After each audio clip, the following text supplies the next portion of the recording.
तकरीबन 70 साल के अरसे के बाद अमेरिका में सदारती इंतखाबात के मौके पर एक रीमैच देखने को मिल रहा है। यहाँ अमेरिका के मौजूदा सदर जो बाइडन, जो अमेरिकी तारीख के मुअम्मर तरीन सदर भी हैं, का मुमकिन मुकाबला डोनाल्ड ट्रंप से होगा। ये मुकाबला अपनी नोयत के हवाले से निहायत दिलचस्प और मुनफरिद है। टाइम्स और वाशिंगटन पोस्ट की रिपोर्ट्स के मुताबिक वोटर्स इंतखाब में इस बुनियाद पे वोट कास्ट करेंगे कि दोनों उम्मीदवारों में कौन कम बुरा है। ऐसा क्यों है? इसकी वजह दोनों उम्मीदवारों की कारकर्दगी है। टाइम्स रिपोर्ट के मुताबिक जो बाइडन के दौरे सदारत में उनकी मौशी पॉलिसियां, महंगाई की इंतहाई सूरत हाल और यूक्रेन और मशरिक़ वुस्ता तनाज़ात के हवाले से पॉलिसियां अमरीकी वोटर्स के निशाने पे हैं, जबकि डोनाल्ड ट्रंप के नाक़दीन उनके जारहाना रवैये, कैपिटल हिल पे चढ़ाई, मुख्तलिफ मुकदमात को जवाज़ बनाते दिखाई देते हैं। हालिया प्री पोल सर्वे के मुताबिक जो बाइडन और ट्रंप दोनों उम्मीदवार कोई खातिर खा सबकत हासिल करने में दिखाई नहीं दिए। ट्रंप 44% जबकि जो बाइडन 43% की पोजीशन पर विराजमान है। इस साल 15 जुलाई को रिपब्लिकन पार्टी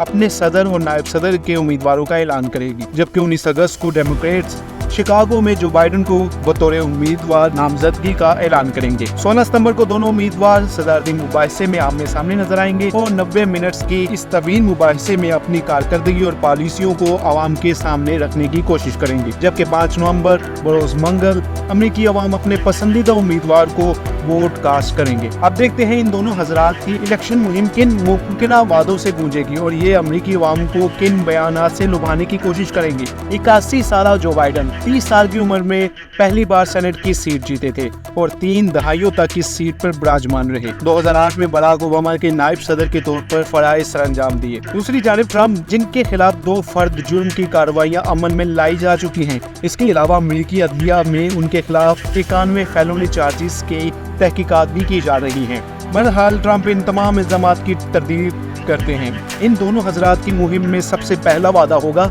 मुईशत। तजियाकारों के मुताबिक अमरीकी अवाम अपनी जेब की सूरत हाल देख कर ही वोट कास्ट करते हैं। इसका मतलब ये है कि अगर इकोनॉमी की सूरत हाल ठीक है तो वो मौजूदा सरकार को ही वोट देना पसंद करते हैं और अगर इसका उल्ट हो तो वो मुखालिफ उम्मीदवार को वोट देकर एक नई सोच को आजमाना पसंद करते हैं ताकि मईशत में बेहतरी आ सके। जैसा कि 1992 में बिल क्लिंटन की कामयाब सदारती मुहिम में एक मंत्र काफी मशहूर हुआ था। वो मंत्र था, इट्स द इकोनॉमी स्टूपिड।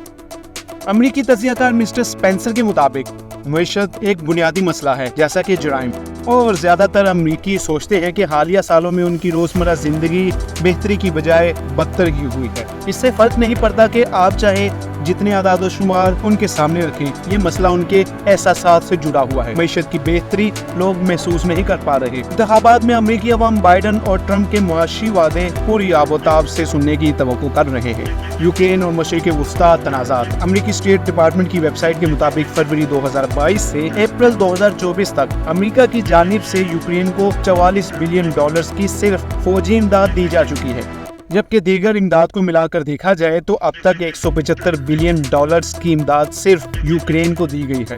जबकि काउंसिल ऑफ फॉरेन रिलेशन की वेबसाइट के मुताबिक 7 अक्टूबर वाक़े के बाद अप्रैल 2024 तक अमेरिका की जानिब से इसराइल को $250 मिलियन की फौजी इमदाद दी जा चुकी है।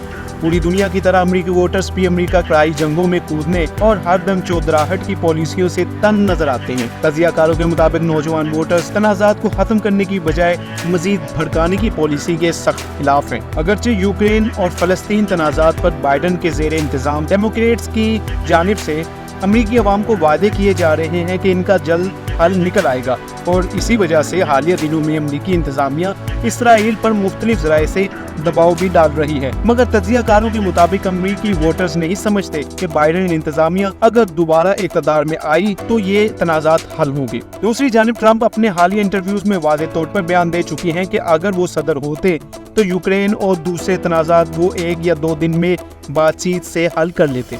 इमिग्रेशन और अबॉर्शन। जी हाँ, आपने सही सुना। बरतानवी नशरियाती इदारे की रिपोर्ट के मुताबिक अबॉर्शन और इमिग्रेशन जैसे मसाइल भी अमरीकी वोटर्स के फैसलों में टर्निंग पॉइंट साबित होंगे। तजियाकारों के मुताबिक अमरीकी सुप्रीम कोर्ट, जिसमें ट्रंप इंतजामिया की जानिब से मुकर्रर 3 जजेस भी शामिल थे, ने अबॉर्शन राइट के हवाले से अमरीकी आइन की 50 साल रवायत को रद्दी की टोकरी में डाला। तब से बाइडन और उनके हवारियों को इस मौजू पर इंतहाई जानदार सपोर्ट मिली। यही वजह है कि फ्लोरिडा और एरिजोना की स्टेट कोर्ट्स की जानिब से अबॉर्शन के मसले पर फैसलों के खिलाफ बाइडन اور نائب صدر کمالا ہیرس نے کھل کر لب کشائی کی اور لبرل ووٹرز کو لبھانے کی بھرپور کوشش کی۔ اگر ابارشن ڈیموکریٹس کے لیے ایک اچھا سکورنگ پوائنٹ ہے تو ٹرمپ ٹیم کے پاس امیگریشن مسئلہ ایک بہت بڑا ہتھیار ہے۔ دسمبر 2023 میں امریکی سرحدوں بالخصوص میکسیکو سے غیر قانونی آمدرفت امریکی تاریخ کی سب سے بلند ترین سطح 31% تک جا پہنچی۔ تجزیہ کاروں کے مطابق یہ غیر قانونی مقیم افراد دیگر امریکی ریاستی شہروں میں امریکی ووٹرز کی پریشانی کا سبب ہے۔ اس مسئلے پر قانون کی عدم کارروائی ڈیموکریٹس کے لیے ایک بڑا سیٹ بیک ہے۔ دوسری جانب ٹرمپ ٹیم اس مسئلے کو ہمیشہ کی طرح پوری طاقت سے پوائنٹ آؤٹ کرتی نظر آتی ہے۔